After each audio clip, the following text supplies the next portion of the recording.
Hey, Sprocketeers, it's your boy George B. Thomas, and we're back with another episode of Sprocket Talk by Impulse Creative. And I'm super excited today because we have a topic that is all sorts of new, all sorts of fun, all sorts of exciting. If you've been having the pain points that we're going to talk about today, and that is just business units in HubSpot. But I'm more excited because I have a friend here with me, and I'm just going to go ahead and bring her on the screen because Deanna, how are you doing today?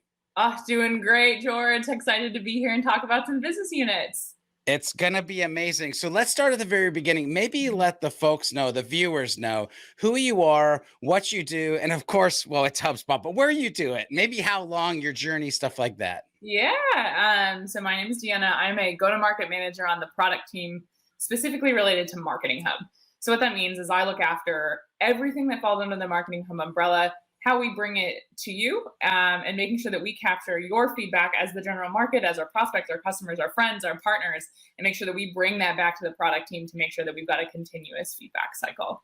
I am in Houston, Texas right now. We finally broke our streak of 100-degree days and are enjoying our kind of move into the end of the year. Yeah, don't hate her for the 100-degree days. Like I'm sitting here in North Carolina going, why is it so dang cold right now? Come on. I'm wearing the hoodie. I thought about wearing a winter jacket, but I'm in my office and that would be weird.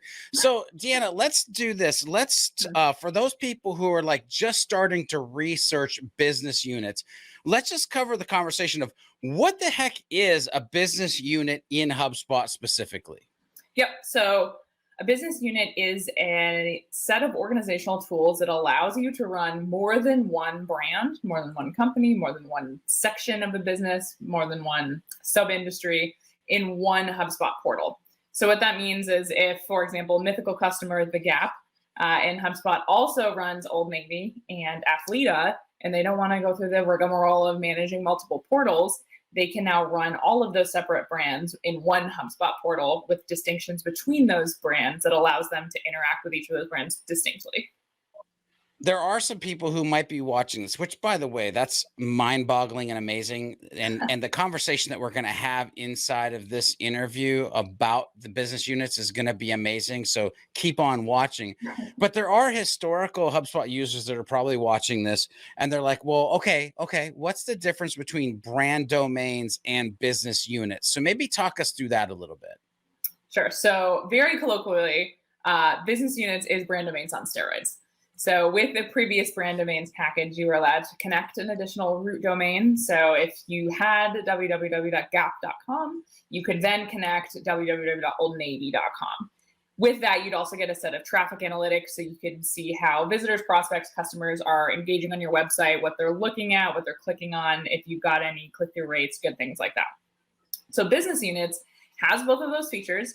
And it also allows you to partition the assets you're working with by business unit. So things like marketing emails, forms, that tricky old standing feature of needing to create a hidden property on your forms to say, okay, what brand is this going to? That's gone. So now you can associate your forms and conversions automatically. You also get to separate your email reporting by business unit. So we don't moosh all the reporting analytics together for your marketing emails anymore. We'll allow you to separate those out so you can see true performance by brand. Same goes for dashboards and custom reports, as well as separating those tricky multiple email subscription centers by business unit as well. So brand domains on steroids. Bless your heart. I mean, we could just probably stop with email preference center for many of the clients that I've talked to about this.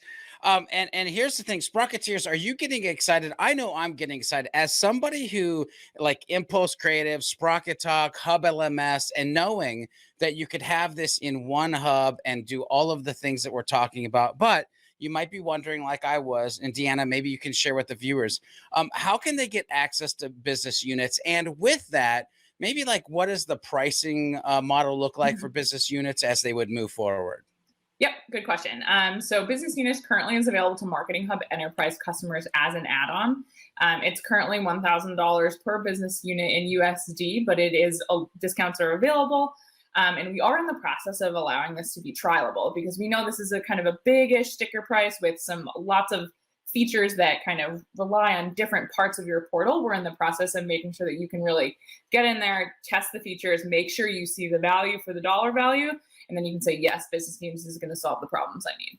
So one of the things I want to step into is now that we know, like, here's how you can get access to it. I can't wait till there's actually like a trial that people can get in and kind of test the wheel. That's maybe one of the struggles right now is a little bit of the process, but we'll talk about process as we move forward. But I am super curious, like, once people that are viewing this have business units in place, Mhm.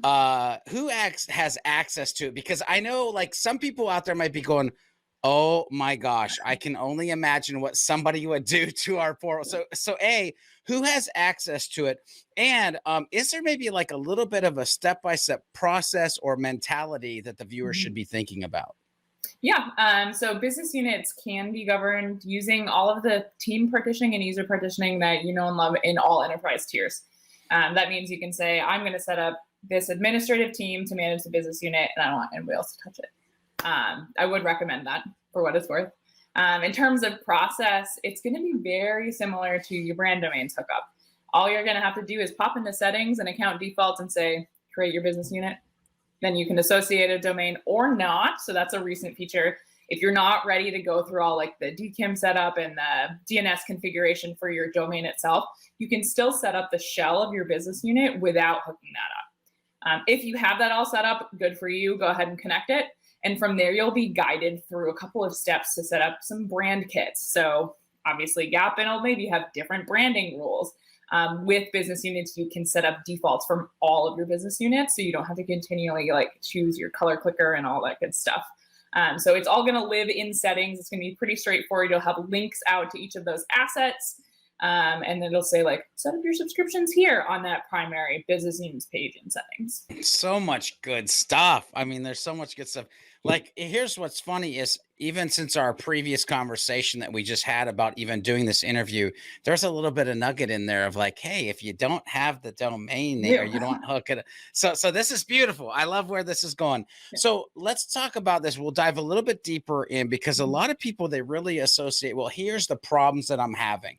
So as business units stand right now, Deanna, what do you think like the 2 or 3 major problems that business units are solving for people? So the viewers that are watching this can be like, oh God, that's me. Oh. And they're like, yep, give it to me. I need it now. Yeah. So primarily, I used to be an onboarding specialist with HubSpot. So organization is my jam. I love a good project plan. I love making sure things are delineated and appropriately executed on in the right order. A lot of folks that have multiple brands in one portal are constantly filtering and applying lists and clicking through things and being like, is this the right thing? I don't want to send this marketing email to the wrong people. This form is going to the wrong team. Makes me nervous even thinking about it. So in terms of running multiple brands and feeling safe about doing that, that's going to be a big thing for business units. Another big thing is, again, everybody's favorite email subscription center. So if you're thinking like, hey, that might be me, but I'm not sure, I'll go ahead and chat a little bit about that. So if you think about when you send a marketing email and I like go ahead and open on my phone and I say, okay, unsubscribe.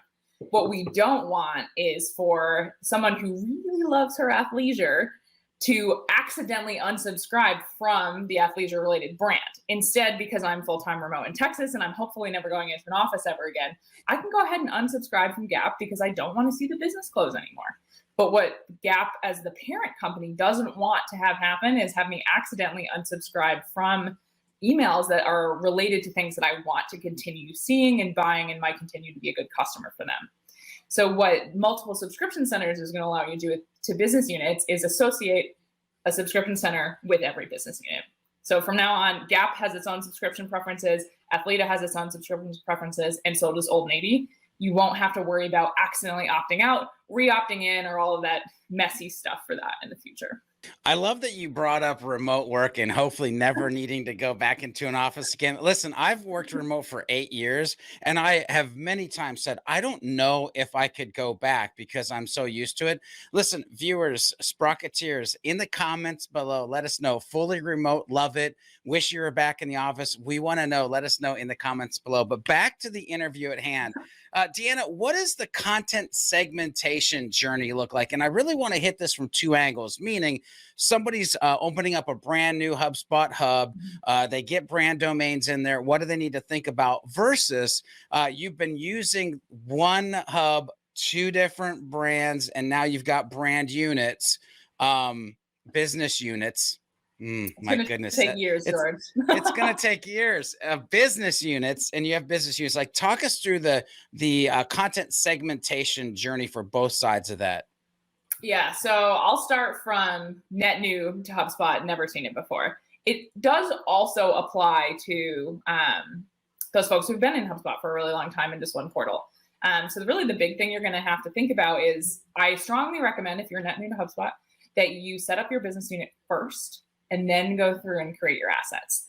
The reason why I say that, and assets meaning marketing emails, forms, dashboards, reports, anything that you can associate to a business unit. The reason I say that is because the workflow, when you start to create those assets, is going to prompt you to say, do you want to associate this marketing email with a business unit? So much easier to come in and say, yes, that's good, instead of having to say, oops, I associated with the wrong thing, maybe cloning the email, then having to reassociate it and delete it. That's extra clicks, it's extra paranoia. We don't want that. It's extra time. 5 minutes seems like nothing in the moment, but when you're doing it, it feels like a really long time. So on the flip side of that, if you are currently managing everything in one HubSpot portal and you want to break things out, as soon as you kind of confirm that business unit setup, go through and clone your emails, your forms, or anything that's historical that you would like to see reflected in your business unit, and go ahead and associate it with the cloned version with your business unit. If you don't care about kind of that historical reporting, anything along those lines, go ahead and just make sure that your team knows, any of your marketers, anybody that's responsible for creating those things, that as soon as they create one of those items, they will have to associate it with a business unit. It's a little bit of a change of a workflow. It shouldn't take that much time to relearn it, but it is really important, so you don't have to go through that clone and reassociate and then to delete the original asset.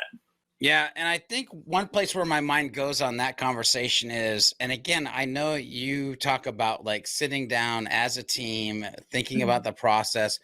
If you do have two different business units in your HubSpot hub, you might want to like do a, hey, which one has more content? Which one would it make sense to just leave in the air quotes mothership that it's always been there? This is less work. Let's move that over. So definitely make sure you're thinking about that. You know, Great Deanna, point. the other thing that I think of here, well, thank you. The other thing I think of here is this ability to, because HubSpot has been preaching from the hills for the last couple of years. It's like all in one, right? All on one. Kind of the integrations is like a magic piece of what makes HubSpot special. So as of the time of the recording, I'm sure it'll change over time, but as of the time of this interview, what third-party integrations actually work with business units? So all the ones you know and love continue to be integratable into HubSpot. The big thing that we're working on with business units in particular, in terms of what we call strategic integrations, is where there was previously a limit of having maybe one account, we're going to allow you to have more per business unit. The big one right now that comes to mind that's completely available at this point is Zoom. So previously in HubSpot, you were only allowed to connect one Zoom account per portal. This threw up tons of roadblocks for companies, especially that did webinars, especially as we move through the pandemic. Let's say the growth marketing team wanted to talk to free and low cost users, but our enterprise teams wanted to have a webinar that are targeting large enterprise businesses. They could not run those simultaneously because previously in HubSpot, you were only allowed to connect one Zoom account. At this point, you can now connect a Zoom account per business unit, meaning that you should not run into those problems anymore. On the roadmap, we're looking at other big names that we'd like to pull in, SurveyMonkey that is now Momentive, and a couple other big ones that are in development today. Oh, it's going to be so good. I mean, the future, I got to be honest with you, the future is so bright. It's so bright. So here's the thing. I know that when we build things, because of course at Impulse Creative, we build the Hub LMS, we think people are going to use a certain way. We think they're going to love these certain features. I'm curious, from somebody who's so close to business units, is there like a hidden gem business units feature that you're like, oh, this is going to be amazing, and you think it just needs a little love? Like people are like, hey, you're not giving it what it's due. So I wouldn't say this is a feature, and I'm sure I'll talk about this for a little bit. But one thing that I feel like nobody knows, because we don't talk about it all that much, is that you can connect as many domains as you want to a business unit.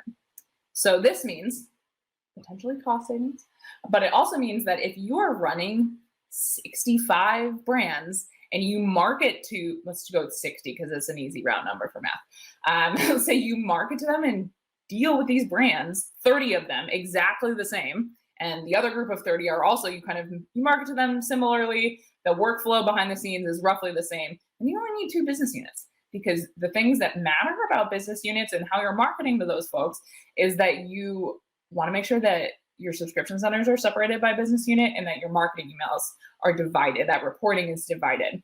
Because if you're marketing them similarly, it's okay. They're kind of similar in overlap. You might look at the similar target audiences. You might have similar products. Toss them as many domains as you want, as you host, as you manage it from your web team into a business unit, and manage it from a high level instead of having to have 60 individual business units and making sure you're associating all those assets that way. Let's see. That's a good, do you have any questions about that before I start thinking about what else I want to talk about? So here's the thing. I think you broke me a little bit, because I didn't know you were going to go in that direction. I thought you were going to go with like the cookie banner and things like that. And then all of a sudden, when you unloaded that, my brain went like, Yeah. oh my gosh, like I do know some companies that actually could do that. And it totally makes sense what you're throwing down. So no, it's amazing. I will say though, because you felt like you were going to move forward, like, are there other things that you want to mention in that section as well? It was just going to be the cookie banner for our friends over in EMEA. Traditionally, we've had to ask folks to go to OneTrust and other really good vendors that specialize in cookie and privacy, because we were unable to kind of separate privacy policies and cookie banners by what is now business units. But now that is fully live and usable, and we'd really love to see some more feedback for that come in, just in terms of usability, in terms of making sure that it looks good, it matches, the branding is all good. So we'd love to see some of our folks over in EMEA chat with us about cookie banners as well. Love it. Now, I know we've kind of teased this a little bit along the way, and by the way, totally on purpose, but I want to give you a time frame to really dive into like how teams should get started with business units. And this can be talking through process, organization, mindset, hurdles that you've seen people, kind of face as they're going through. Like when you think of like guys, gals, like here's the thing, what would you say to them? So one of the other things I also look after at HubSpot is ABM, and I feel like this is going to ring true with all the folks that I've chatted with about ABM recently. When you're approaching a business unit implementation, it's not stressful. It's not a huge thing. You're not alone, but it is really crucial to be on the same page with all of your counterparts across the org. So what this means is sit down with your marketing managers, with your digital team, with your web team, and identify what assets live in what brand. Because your web team is managing your landing pages, we can associate landing pages with business units. Your digital team is going to be working on something completely different. Your marketing manager could be responsible for content checks in those marketing emails. Get everybody in a room, send an email ahead of time, say, hey, what we're going to do in this call is we're going to walk through all of the assets that we need to divide in HubSpot and apply them to different business units. That's the first thing that needs to happen, is make sure we take inventory of everything that exists and will potentially exist between now and the completion of your implementation. The second thing you do, you create that business unit in HubSpot. You create as many as you need to, as many as you purchased or have access to. And then you set up the core settings, such as brand kits for each of those brands and your subscription centers. Then I would go through and associate those emails, those pages, those forms, whatever it might be, to each of those business units. That's going to save you a lot of time and a lot of headache in case somebody, and hopefully no one will accidentally associate an asset with the wrong business unit and you have to kind of go through and redo that inventory. But always knowing what you have going on is going to save you a ton of time. go through everything, get rid of things that you might not need. Like you probably don't need the holiday promotion email from 2016 associated to a business unit at this point. Probably not relevant. OMG. Did I just hear maybe there should be some HubSpot cleanup inside of the process? Oh, Without yeah. a doubt. I am totally down with that. Like, listen, first of all, you're welcome, viewers, because Deanna just gave you a roadmap, step-by-step process of how you want to kind of lay this out and move forward with it. I love it. I love it. Now, I fully know, Deanna, on this next question, there are things that you can say and things that you can't say. But I'm super curious, like, what does the future of HubSpot business units look like? Like, I don't want people to think this is like we're here and we're done. Like, Right. talk us through the future. Yeah, that's a really good point. Those of you who currently have business units might see that purple beta tag next to it. The reason that there's a beta tag next to it is not because the software is unstable. It's not because we need testing and we're not sure if it's going to work. The reason that this beta tag is still in existence is because there are dozens of teams that are actively adding features to business units and likely will for a very long time.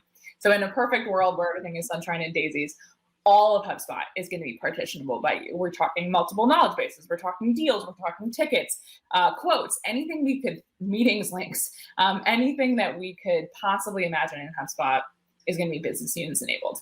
What that means for HubSpot product and engineering is that each of those dozens of individuals teams need to go ahead and adopt that framework. And what that means is we're looking at resourcing and prioritization and blocks from other big projects. So really the sky is the limit with business units, but I will go ahead and touch on a couple of the top requests. So some of the top requests are partitioning business units by each other visually. So partitioning in HubSpot has come to mean if I'm on team A, I cannot see anything related to team B in HubSpot. That's been our number one ask for business units, and that is actively in development and will be kind of worked on for the duration of 2022. And the other one is social. So I want to see all my social media accounts for Gap, and I want to see them separated from the Athleta post and the posting mechanism itself. So those are things that our teams are very well aware of and are planning on working on for 2022. Oh, viewers, come on. Can I get an amen and a hallelujah? Like, holy mackerel, that's some amazing stuff in the future. So this interview has been amazing. There's a ton of value for anybody who's watching, who's thinking about using business units or has business units and wants to get more out of it. I want to leave them with a couple things. One, in a minute, I'm going to ask you, like, how should they give the team feedback to the things that they're interested? I'll ask that in a minute. But the first thing I'm really curious about are, what are some words of wisdom that you have for the viewers before we send them back to their regularly scheduled day? Like, it could be getting started, it could be upgrading, it could be company acquisitions. Like, it could be like nothing related to HubSpot, by the way. But what are some words of wisdom that you would give them? Yeah, it's a great question. Because I was in onboarding for a really long time, I clearly know how apprehensive change can make folks. I would say business units implementation is a number 2 on a severity scale of 10. If 10 is a full-blown CRM migration and migrating your CMS, business units is a 2. You have knowledge base, you have our customer support line, you have the community forum, you have ideas, you have tons of resources at your disposal to help you get up and running successfully. So if you even feel a tiny pinch of apprehension about getting this set up, talk to somebody. We're there, we're excited, it's new for us too, so we're working through things with you. So I would say, don't be nervous, get excited about it and talk to folks. Any new product is gonna have some conversation around it, so make sure you jump in and get ready for it. And where should we direct those conversations? Is it just support, or are there other places? Let the viewers know. Yeah, there's plenty of different places. I personally look at the ideas forum in the community very regularly for updates on what folks are looking for, or see if there's any like consistent things that people are getting stuck on. Our support line is obviously available for those of you who have customer success managers. Those folks are really excellent. Myself and the product team do really like to get on those phone calls and talk to each of you about your use cases, making sure that we are solving for things that matter and making sure that the product is easy to use. So quick recap: ideas forum, community, customer support, as well as your direct HubSpot rep. Deanna, this has been amazing, amazing, amazing. I will put the links in the description below to some additional resources. You can contact the people if you have feedback. Listen here, Sprocketeers, here's the deal. You know what to do. Go ahead and share this out. Smash that like button with authority. Also, make sure you hit us up in that question, in that comments area, and let us know any questions that you have. And remember, be a happy, helpful, humble human, and we'll see you in the next video.